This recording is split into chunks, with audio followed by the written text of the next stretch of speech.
I missed you.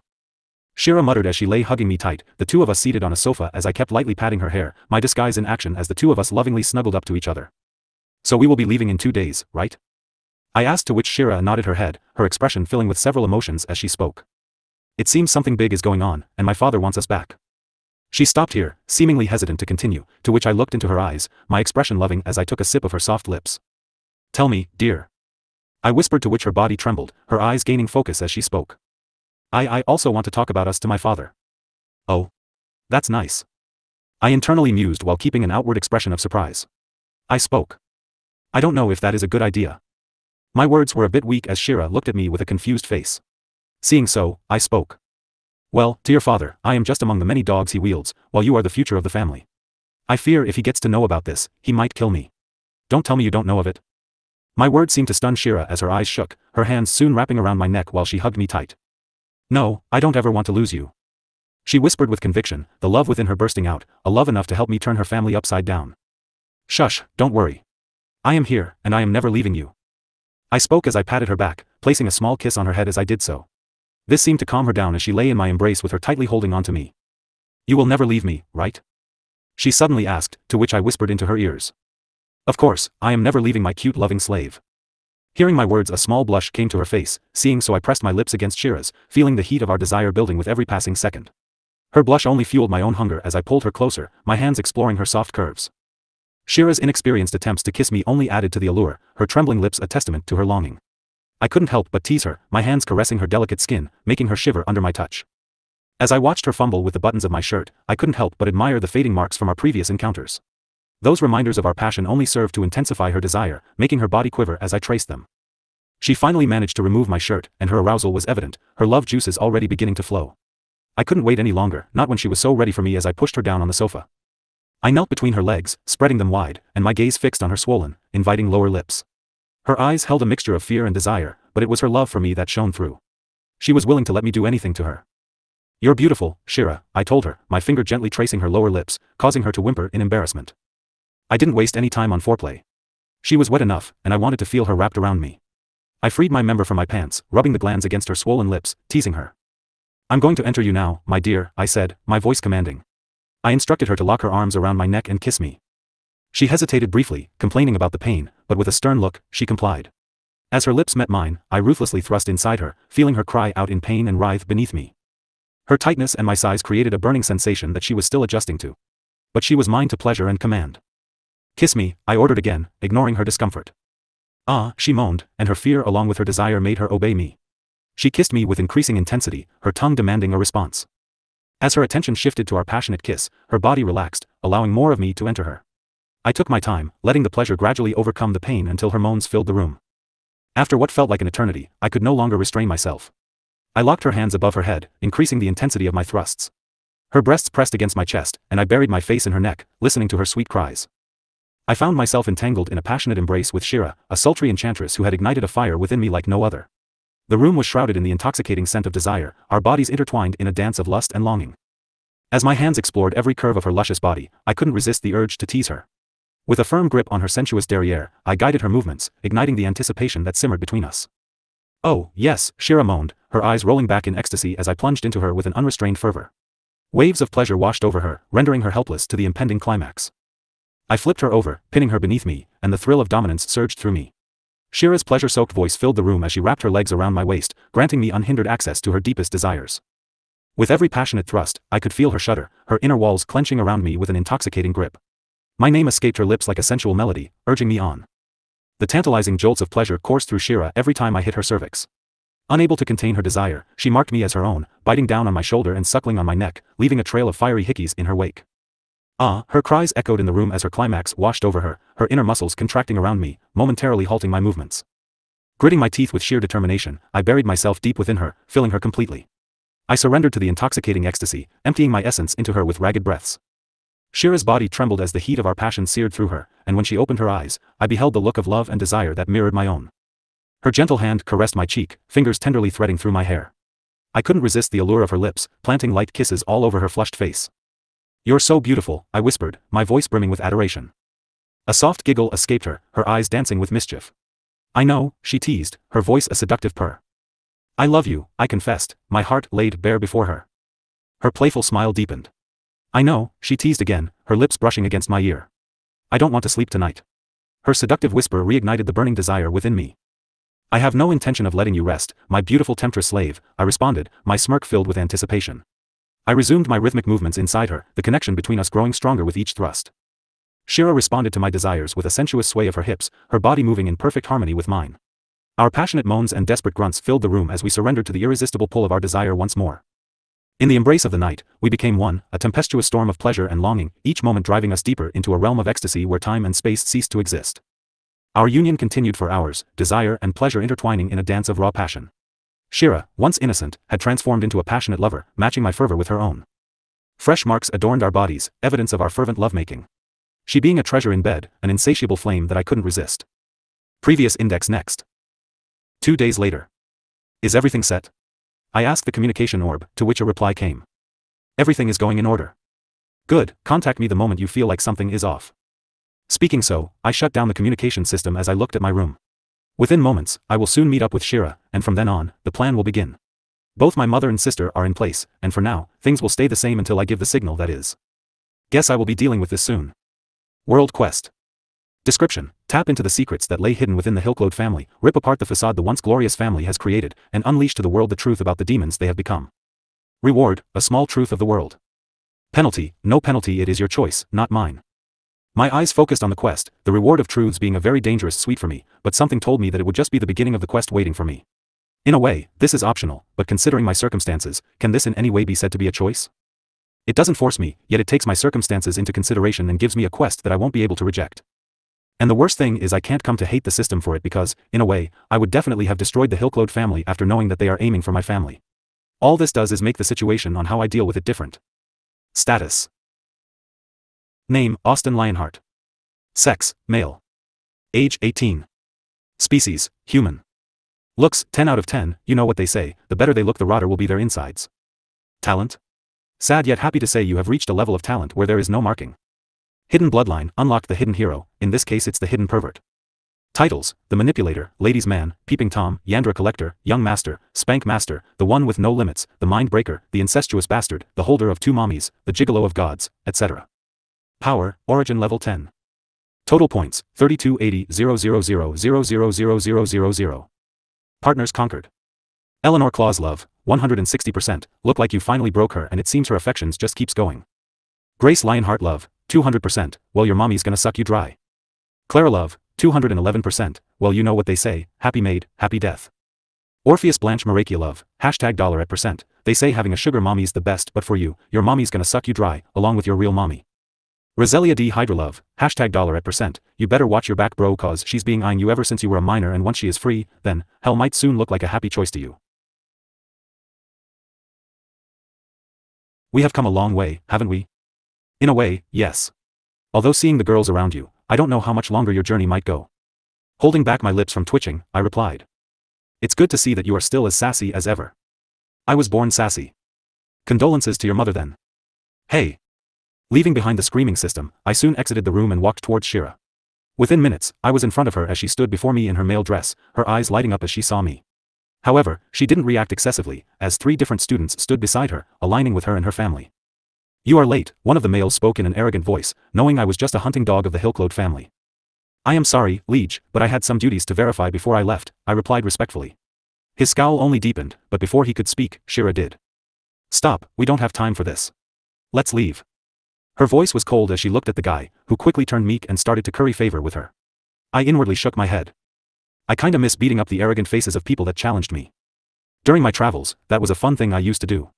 But after coming here and showing my abilities, a guy will have to have a hole in his head to challenge me, or you would have to be one of the protagonists with never-ending luck heading their way. And soon, under the lead of Shira, all of us started to head towards the teleportation center, aiming to get outside of the Babylon Academy. You see, you can't just enter and exit the academy as you please, there are several restrictions in place, either it's a leave, something serious, or you are a senior heading out for a mission. In any other case, the students would need to get extensive permission from the main center for them to leave. The security here is no joke, there is even the Great Barrier that controls the entire internal structure, and the moment any unregistered artifact or device arrives, it knows. But then again, I did break through all those securities. Maybe even give a heart attack to all the heroes who set this up for safety. As I mused on my thoughts, our entourage soon reached the main teleportation center, where several powerful auras could be felt. The entire hall is huge, with several portals connecting to different places, active, and a large group of students here being seniors heading to missions or coming back. Where are you heading to? The main receptionist at the center asked. To Hill Tri-City. Here is the paperwork. Saying so, Shira forwarded the paperwork for our leave and teleportation, which the receptionist quickly worked through. Then she started to hand us bracelets that quickly scanned our unique magic signatures and blood. We would be needing these as we head out and come in, such that no one else might take over our identities. It's a foolproof system, I remarked as I attached the bracelet to my arm, the thing's data being saved from the center server, one that already contains the information about the user. In my case, it should show my real information, but with the dean backing me up, some things can easily be missed. Once set up, a powerful person came forth as he started to lead us toward the teleportation portal. Soon after a few seconds walk, we reached our intended portal, and the man gave us a nod as we soon walked through it. A very disorienting feeling filled my body as I, along with the rest, arrived on the other side. This is why I don't use these stupid channels. My insides felt as if they were being churned with molten lava, but I quickly shrugged it off as the rest seemed a bit pale and in pain, which once again quickly settled. Then it was the stupid thing of dealing with the customs due to the travel being long distance. But thanks to the city being under the control of Shira's family, we were quickly able to deal with those annoying things as my group and I walked out of the teleportation center, me trailing them from behind like a faithful servant. While Shira's eyes occasionally looked towards me, the moment we got out, we came upon the huge group of people waiting to take Shira back, several knights standing in guard as a luxurious carriage awaited our arrival. Young lord, please follow us, the knight spoke in a respectful tone as he started to lead us. You are to enter another carriage, he said as he pointed at another carriage and not as luxurious as this one, but the three didn't protest as they walked towards it. Just as I was about to follow them, Shira's voice was heard. You can come with me, her head poked out the window as she looked at me. At least the ride won't be boring, I thought with a smile as I entered inside the carriage. Shira gazed at the throbbing cock in front of her, as she looked up at me, the size of it causing a shadow to project onto her pristine face. She knew that her place was on her knees. She gently grabbed the shaft of my dick and raised it up so that she would have better access to my balls. Welcome home, young lord. An array of servants met us at the entrance to the mansion, all of them respectfully bowing their heads to Shira while the knights stood in their place, giving a respectful salute. Where is my father? Shira asked in her masculine mimicking voice, to which the butler replied. The master is in his study. Hearing this reply, I could see a dimness in Shira's eyes, but she quickly got over it as she replied. Then take me and my servant to my father. Her stern reply was met with a respectful bow as the butler started to lead us, and I, like the best servant, followed in their footsteps, my eyes trailing on the mansion and the people walking around. The use of the read function gave me a more in-depth understanding of the people and the darkness that lay hidden in this family. Things are messier than I thought. Swirling in my thoughts, we soon reached a door which the butler respectfully knocked on. Sir, the young lord wishes to see you, his questioning words were soon answered. Let the two of them in. As such, the door opened, and Shira and I entered the room. My eyes soon came upon the middle-aged man working on some documents on the table. He had striking green hair like Shira but with burning red eyes, and his visage was handsome, while his eyes seemed to bathe in a light of indifference. Father. Shira called out with happiness, to which the man known as Trigon Hilklode nodded his head. This brought a beaming smile to Shira's face as she lightly took out the rapier that I had given her, her voice filling with pride as she spoke. This is our weapon, father. Her words brought Trigon's eyes to the rapier, and it flowed from her hands to his. After inspecting it for a few seconds, he gave it back along with some words. Good job. This once again made Shira beam, and her eyes moved towards me. Their dynamics seem more complex than I speculated. But then again, it's not my business to get into this, not when I am about to destroy this family and everything it stands for. You must be H-109? Trigon asked, to which I bowed in respect, my entire being showcasing submission as I spoke. H-109 at your service, master. To this, the man just nodded his head, his eyes focusing completely on me. A few seconds passed by until he spoke again. Was there any more suspicious movements around my daughter after you dealt with all the obvious problems? To this, I shook my head as I spoke. Nothing to note, as I had told in the previous report, the people were moving young Lord Shira to gain more information about him. I see. Is what he once again said as the tension in the room started to get a bit higher, but it didn't last for long as the pressure soon faded away, and he spoke in a disinterested voice. Then you can leave. I will be talking with my son. Yes, master. With a final bow, I left the room, not looking back as I stayed outside the door. My power worked as I started to eavesdrop on the conversation, listening to it all, a sly smile came to my face. It looks like all the initial information is true. The meeting of both the father and daughter went on for about half an hour, after which Shira walked out of the room. Her eyes lit up in happiness as she saw me. With a light nod to me, I started to follow her as the two of us walked towards her room. After a few minutes of walking, we reached Shira's room as we entered. The door closed behind us as Shira jumped into my embrace, like a cat purring as she rubbed herself on me. Holding her body, I slowly patted her back as we made our way to a chair in the room. I let her be, enjoying the moment, after which I spoke. Is something wrong? Why do you ask? She returned with a question as her head lay on my chest. It just looks like you are a bit worried, I replied. My answer made her smile a bit as she responded, it's nothing. My family seems to be making some big moves, and there seems to be some meeting going to take place tomorrow night. Just the normal stuff. I remained silent at her words, not responding as I kept patting her hair. This seemed to soothe her over as she purred in satisfaction. What's the big thing? I asked in a totally nonchalant manner, to which she responded kindly, it's just some great meeting about implementing a foolproof plan to kidnap Elda Lionheart and sacrifice her heart and bloodline. Oh. I responded at first, keeping the conversation at a normal level as I asked again, I thought the family planned to just keep an eye on Elda and perhaps seduce her. That's what you told me, after all. That was the case, but now it seems her heart and bloodline will be of very great use. After all, we can't just target the saintess of life, can we? Shira's response was filled with sarcasm, not towards me but towards the Lionheart family itself, and it was taking a lot of my control not to reveal everything and see her despairing face. For the next few moments, I just kept patting her hair, enjoying each other's embrace. But that didn't last for long as Shira's body started to move against mine. Oh, someone's horny. I teased as I started to feel the wetness from Shira's lower lips fill my pants. Now that went well. I thought as I retired back to the servant room given to me. After filling Shira enough, it became time to start the first part of the plan. Hence, under the eyes of everyone, I retired back to the room assigned to me, courtesy of being Shira's most trusted servant. Entering inside, I moved to sit on the bed as I closed my eyes. Farah, come back. At my call, Farah appeared in front of me, holding a recording device, which I took from her while giving a pat on her head. Good job. I spoke as I started to look through the orb. You see, after entering the mansion, I had already given the command to Farah to cover the entire place, especially to save all the evidence of the things happening here. I also made sure that she would save all the evidence in such a way that when things hit the fan, this family wouldn't delete everything. After saying so, Farah just sat at my side, her head on my shoulder while her hand wrapped around my hand. Seeing that she wanted to be spoiled, I let her be. Soon, I focused back on the orb, the darkness in it starting to swirl, which soon began with an image where an underground cell appeared with several people locked in it. The image went forward as all the people locked in it soon began to appear. This one consisted of different species, ranging from humans, elves, and mermaids to even demons. All of them were malnourished and treated like slaves. Just this is enough to sink them. Slave trading is illegal, just doing that for humans is a great sin, but to go and target all those different races, now that's crazy on another level, especially for elves. They abhor slave trading of their kind, and once found doing so faced untold levels of horror. During the last war, the elves were majorly targeted for slavery due to their beauty, talents, and long lifespan, making them perfect slaves. Of course, this didn't succeed much, but the elves still made sure to create an example so slavery wouldn't happen again, a very gory example, if I say so myself. And yet, the Hilklode family has taken elves as slaves enough to arouse their end. But this is just the beginning. As the orb kept moving, scenes of the slaves being taken away, their screams of despair as they are thrown into some sort of magic circle, their bodies disintegrating while their forms take up a red blood-like pill with inscriptions on them. So that's it, huh? My eyes turned sharp as I gazed at that pill. They felt disgusting, master. Farah spoke with a disgusted look on her face as she looked at the red pill. That's something considering the fact that she thrives on blood, but this was not the end as this scene kept happening. Each different species gave different inscriptions on the pill, and once the pill was ready, the knights in action would safely place the pill in a secure box. Thus, the first transition ended, and the second scene began. In here, different bodies lay on the ground as some people with surgical-like equipment seemed to be digging into a demon's heart. Their eyes lit with a crazy hue as they kept moving the hearts. The scene changed again, turning towards the younger side of the family. The lustful ones happily used the bodies of the slaves to vent their desires, some of the older ones being no better. Going deeper, another scene came where several babies could be seen asleep, all of them being treated with tender care, but all of them seemingly having certain inscriptions on their bodies. Their figures turning grotesque and shifting. Another scene is played where some closed tubes can be seen, and images of beings with disfigured looks are presented.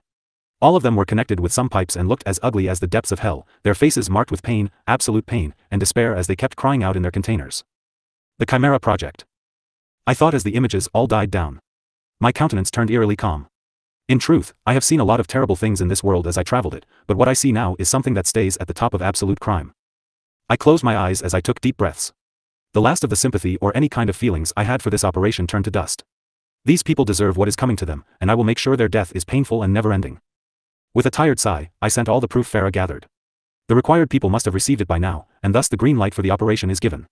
My body lightly fell to the bed as Farah crawled up to me and lay atop me, her eyes gleaming as she came forward and lightly started to nibble on my neck. Her movements were instincts to cheer me up, which earned a chuckle from me. Seeing her attempts, I lightly started to pat her back, her hips swaying in happiness as I did so.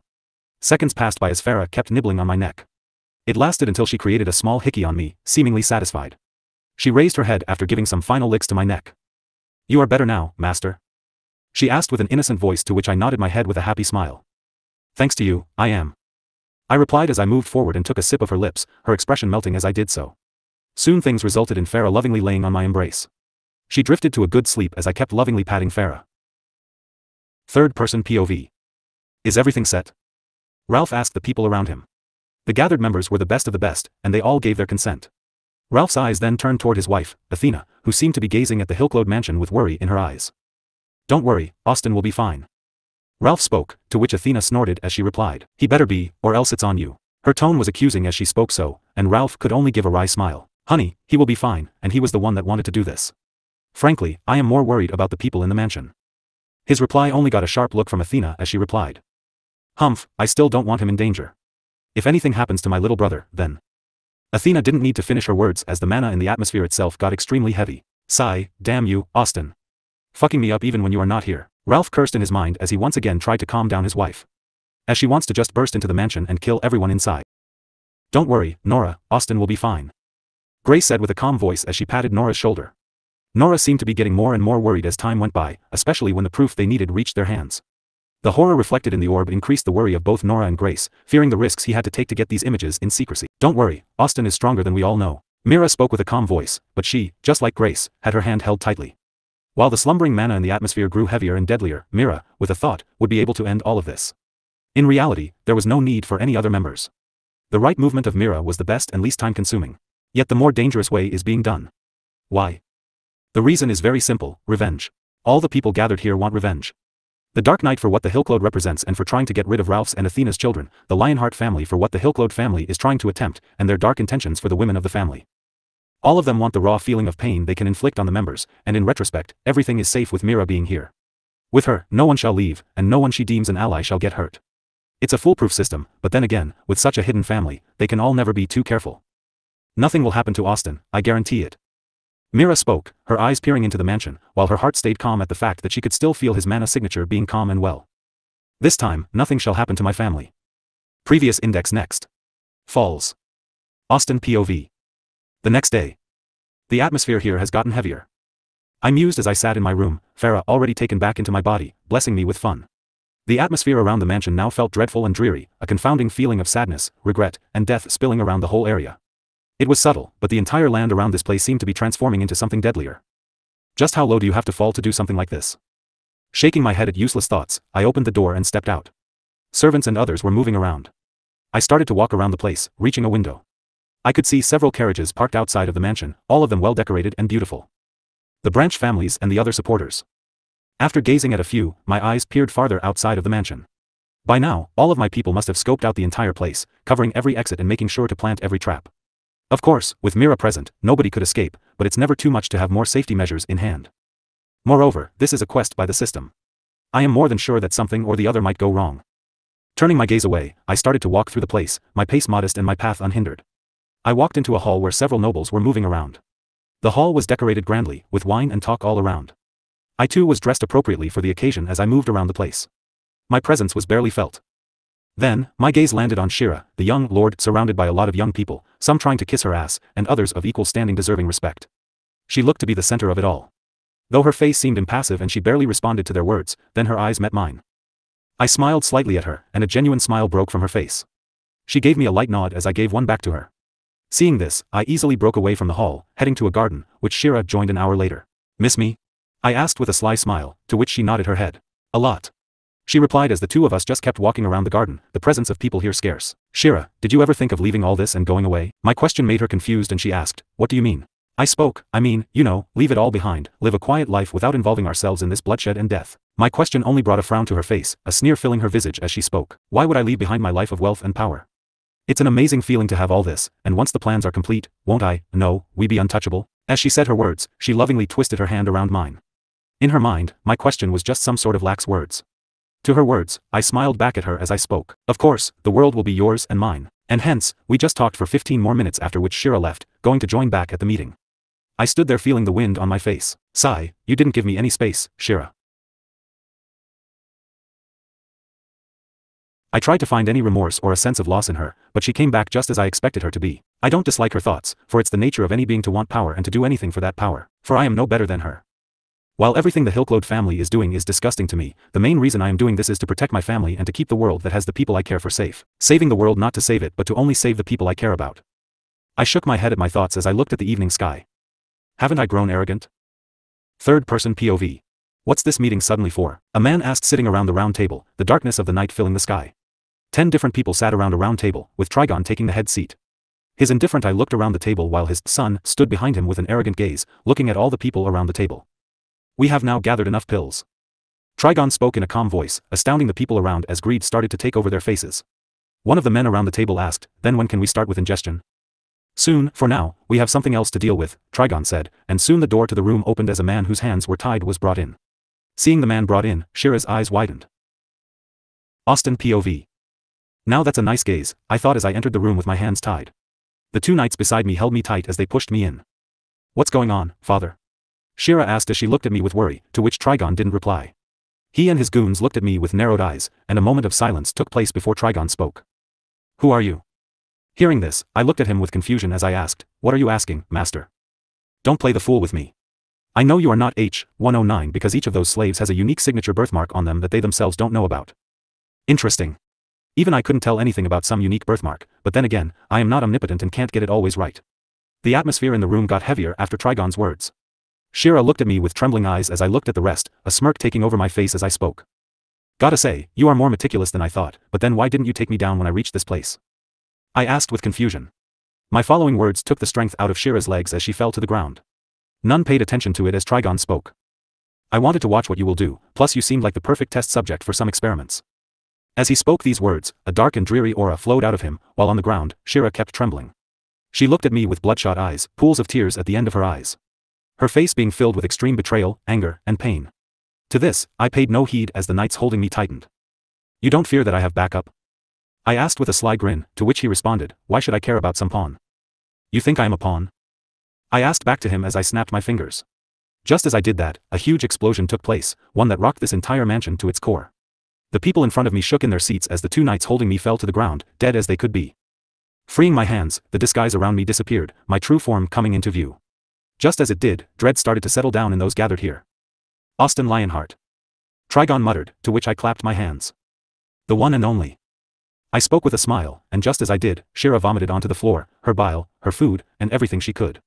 She vomited it all onto the floor, her body trembling on the ground, her eyes now bloodshot, with blood leaking from her lips as she even coughed out blood from her mouth. A humongous amount of killing intent leaked out as Shira looked at me with her blood-red eyes, madness filling every bit of her being. I understood that a part of her sanity was completely lost forever. The sheer fact that the one she fell in love with, the one she let treat her like a slave and use her body like no other, is the one man she detests and looks down on being stupid, being too much for her mind. Now feeling good?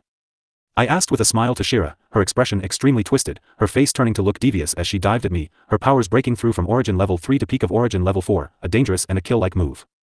No wonder people say revenge makes a man or woman. Shira's mind seemingly lost all sense of reason as she attacked me, the rapier I gifted in her hand as she drove it towards my chest. The boost in power gave her a raise in speed, but this, in turn, would ruin her foundation. A plate made so quickly within anger will definitely crumble once all the anger within you fades away. The prospect of leveling up during a fight is just stupid and one that easily takes your talent away. Not good enough. I responded as I punched her in the face, her jaw cracking as she flew away from me and hit the wall on the other side. This was followed up by a call of rage and killing within the mansion. My people and my family were at play as they began their hunt, everyone involved in this situation either being killed or maimed. You played us. Trigon muttered as he fixed himself in his place, all the powerful ones completely locked in their positions, unable to move. Probably the courtesy of Mira, keeping these people in their positions. I'm sure that her eyes are on the room and everywhere else at the same time. Mira Lionheart. One of the 10 men muttered, to which I smiled. Bingo. She is here. My reply only brought more despair to the people all around. The horrors in this place were enough to get rid of their life and their family's reputation forever disgraced in the minds of the present and future. Right now, I can see their minds swirling desperately, trying to find a way out. The odd one out was Shira, who lay there on the ground, her eyes a bit vacant as she stared at the ceiling.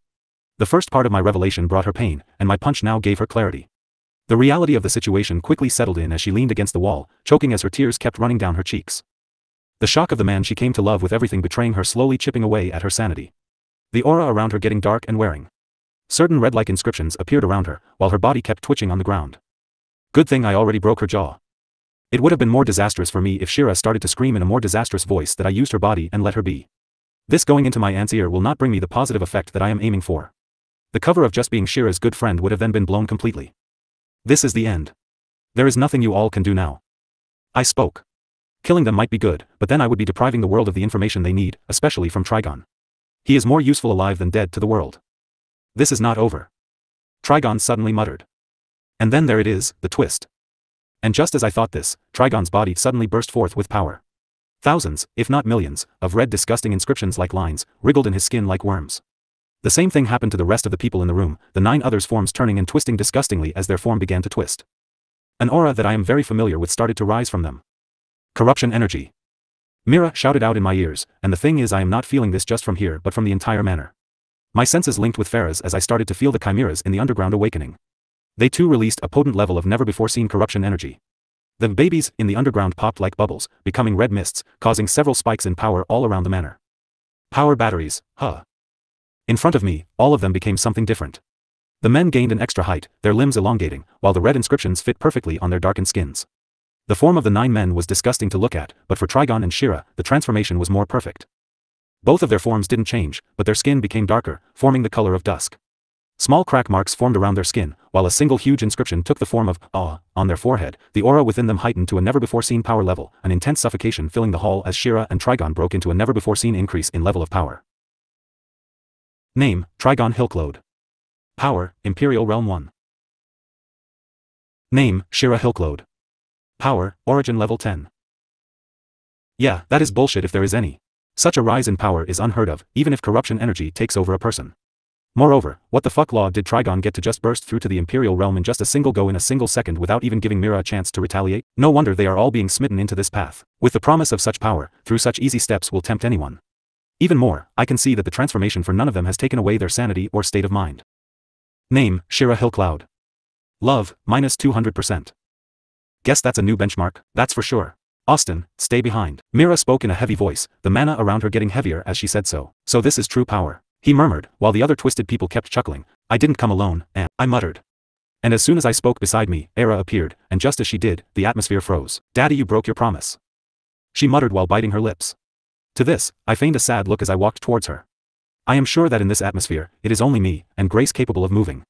Aria's command over mana subconsciously never even thought of hurting the two of us. I'm sorry, little princess. You see, these people pulled your daddy here, and I was unable to get to you.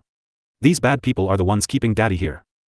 I spoke as I lightly patted her head, her anger smoothly melting away as her face scrunched up, disgust and hate filling her eyes for a moment as she muttered. I hate this smell. Looks like her subconscious hate towards corrupted energy still lives within her mind. Arya was my backup plan, just an insurance in case things went south like this. Even I thought this was too much due to the fact that with Mira, things would be more than set. In fact, it already is. Even if Trigon is at this level, in a real one-on-one battle, Mira will be able to beat the crap out of him. But that will take some time, in which Myra's control over the mansion will be cut off. Using her great range, she had complete marks on the mansion as the sole ruler over this area. But the moment Trigon reached that level, the control was cut off, as his domain reached great heights. Hence, while those two fight, the rest of us would have been left to the work of the monsters, on the ground. Guess it's never too bad to be too cautious. Well, not like we would have been in any pitch with my skills, but that would have required me to reveal some of my cards this early into the game, and I didn't want that. Guess you prepared for everything. Mira spoke with an impressed tone, to which I just smiled back at her, the feeling of having overpowered skills just making me smile. Of course, it wasn't for this. Then some high-level life-risking fights would have taken place. Perhaps being the giggle of the gods isn't such a bad thing. As I mused at that thought, I still didn't forget to try and seduce Mira. My feelings of pride, happiness, and love still went toward Mira, making me earn a small blush on her cheeks. Having had some fun, I turned my attention back to the hate-filled Arya as I spoke in a calm childlike voice. My darling, do you hate this feeling? Yes. She replied with her innocent eyes, to which I continued. Then why don't you make all these guys except for just one among the many go puff? At my words, Arya just tilted her head, seeing so I took some more time to drill the idea of what I meant, while all this time the ones in the room who were smiling with happiness now just felt pure dread on them. Previous index next. Not being able to give Arya the perfect picture I wanted, I just made it such that she kept the monsters in their place while I sent the orders to the rest of my people and family. They were the ones to deal with the final blow to the ones that are not too useful, while the ones of use were left maimed or crippled.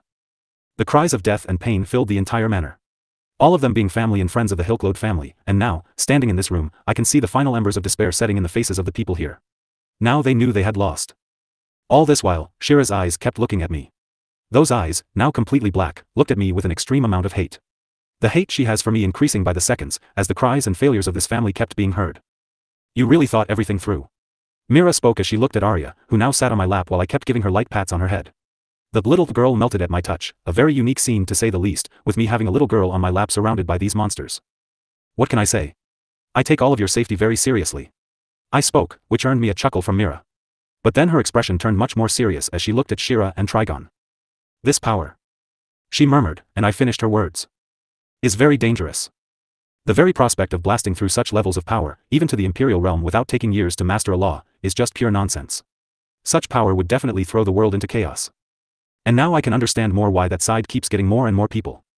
There are several powerful origin level 10s in the world, people at the end of the line, their talents dried up, with no way to enter the fabled Imperial realm. The mysteries of the laws are too much for many as they fail in their endeavor, and one day, their lifeline would end if they didn't enter the Imperial realm. And the presence of such powers will tempt many at the end of their lifespan. Of course, it won't be easy to change the hearts of the powerful, as the prospect of joining hands with the powers that almost ended the world isn't an easy choice. But at the end of your lifespan, the line between good and bad can quickly become blurred. We need to get this to the War Council, and we need to purify this place. As Mira said her last words, her face moved into disgust, and I nodded my head at her words. The entire manor was now filled with a heavy sense of corrupting energy, enough to corrupt normal people out of their minds. And if it keeps getting denser like this, it won't be long before the energy can come to corrupt the origins. Of course, a humongous amount of density is needed for it, but if this keeps up, things will get worse. For you see, the moment Trigon activated whatever he did, a subtle situation arose. The corruption energy in this place is increasing at an unnatural pace, coming from a crack deep within the manor. Getting close to it for now is extremely dangerous. Tell us, how do we stop this? I asked after finally giving them the time to sink in the thoughts of defeat in their minds. As I said this, I made Arya give Trigon some freedom to talk, his mouth now moving as he looked at me with dead eyes, a smile of defiance filling his face as he started to say.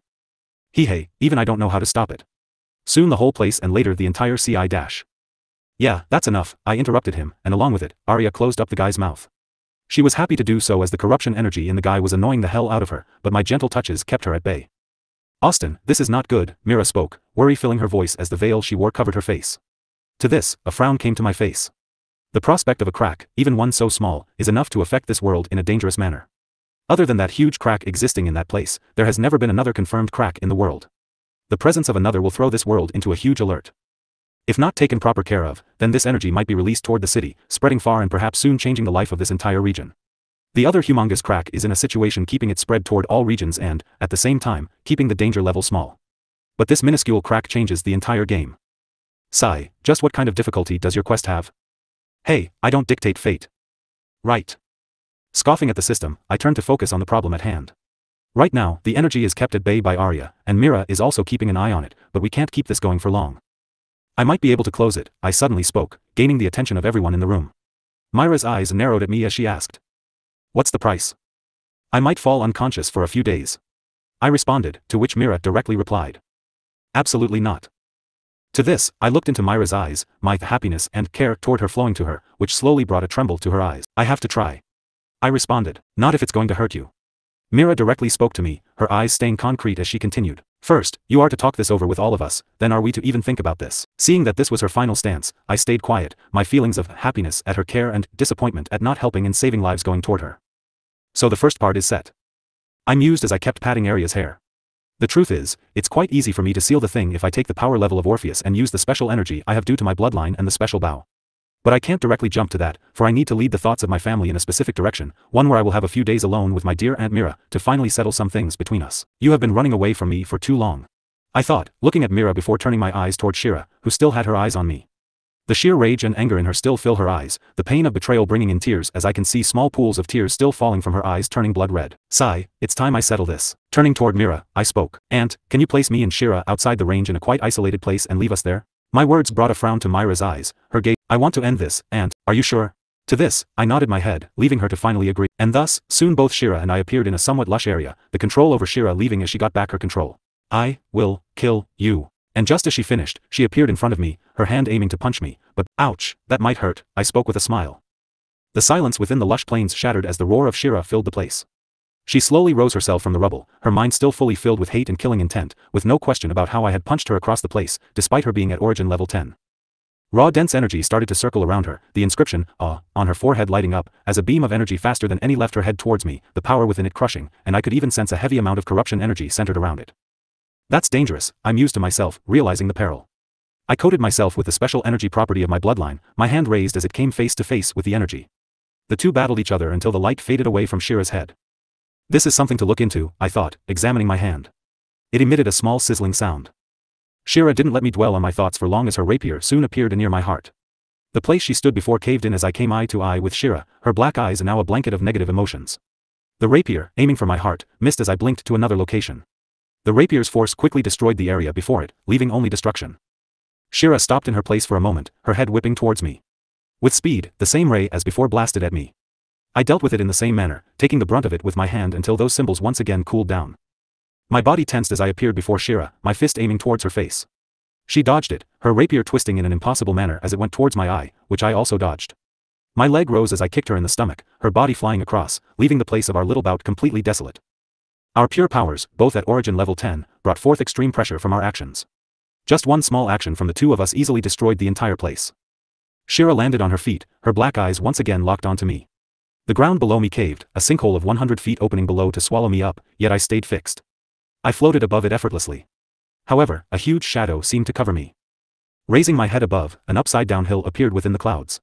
Its size was humongous as it aimed directly towards the sinkhole and me. Within a split second, it began to fall, its sheer weight and power bringing a huge gravity force on me. No wonder the family name is Hillclode, I chuckled a bit. The hill reached towards me, but before it could reach me, I released an extremely potent amount of destruction energy. I compressed it into a small dot and sent it towards the hill. The hill just disappeared from existence, leaving the pressure on me to disappear as I looked at Shira. Small pools of sweat fell from her head, while the sparkle of her rapier dulled a bit. But the main thing was her standing there clenching her teeth, with no concern for how, what, or why. To her, the only thing that mattered now was seeing me die. As I floated above the sunken ground, the ground below Shira started to twist. Rock-like spears, thousands of them, formed and moved towards me. However, not a single one managed to reach within 5 steps of me as a destruction energy barrier formed around me, turning those thousands of spears into nothing. Seeing this, Shira once again moved. Her rapier lit up in dark red and brown, and the ground split open again. This time the rocks quickly formed 10 different images of Shira, all of them real and all of them powerful. They all attacked me from every range. I floated towards the sky, and she followed by raising the very ground beneath me. 10 different Shiras, all of them moving towards me with the raging ground beneath, and I waved my hand. Light destruction energy left me and targeted all the fakes, turning them into nothing. The real Shira still moved as she waved her rapier at me, her body twisting as a rotating flow added itself to her rapier. Along with it, the symbol on her head lit up, and the ray fired toward me as the twisting flow rapier reached me. Let's end this. I thought as I closed my finger tight, the special energy of my bloodline filling my hand as I mixed a bit of destruction energy with it, fusing them lightly. A small inscription appeared on my hand, making the power of my hand beyond anything as I just punched forward. Everything in front of me disappeared in a humongous blast. A tremendous pressure was released from my hand, the sheer power and force of it obliterating everything in front of me. The figure of Shira quickly disappeared under the intense pressure, and the power of my energy followed suit, disintegrating any remnants of Shira's attack. Within the blink of an eye, the entire place within a radius of 2 kilometers disappeared, leaving only dust and rocks. I need to tone this down a bit, I thought. With that, I deactivated the inscription as I started to float towards the ground. Shira lay bruised within a humongous crater, black blood leaking from all over her body. The inscription of, on her head turned pale, while the cracks on her body started to grow bigger and bigger. I stared down at her broken form. The woman I had pretended to love, the one I had used and manipulated for information, was now dying at my feet. The sound of her labored breathing echoed in the desolation that surrounded us, a stark reminder of the cruel game I had played. As I floated closer to Shira's shattered body, memories of our time together flashed before my eyes, each one a painful reminder of the deceit that had brought us to this moment. I had whispered sweet words in her ear, kissed her passionately under the moonlit sky, and held her in my arms as if she were the most precious thing in the world. But it had all been a lie, a charade to extract the information I needed. Shira's eyes, once so full of life and warmth, now held nothing but pain and betrayal as they locked onto mine. Her lips quivered as she struggled to speak, her voice barely a whisper. You used me, Austin," she gasped, each word a struggle. "All those promises, all those moments, they meant nothing to you." Shira's body convulsed with a violent cough, and a fresh wave of black blood spilled from her lips. "I hate you, I hate you, I hate you," she choked out, her voice filled with anguish. Shira's breathing grew shallower, her life slipping away with each passing moment. Even in her final moments she tried to move her body, pushing her body to somehow come close to me and bite me, to leave some kind of mark on me. "You tried to harm my family and this will be the end of it." I spoke as I knelt down a bit, my eyes meeting hers, the two of us knowing that her ending was near yet her despair hadn't ended. "Do you know? Even in death you will be very useful to me, don't worry, I shall take good care of your body." As I said this I placed my hand on her head, her eyes shivering as she stared, wiggling her body, seemingly understanding what was coming. "No, no, no," she screamed in her hoarse voice, but her help never came as my bloodline with a spell covered over her mind, soon erasing the concept of the individual Shira Hillcloud.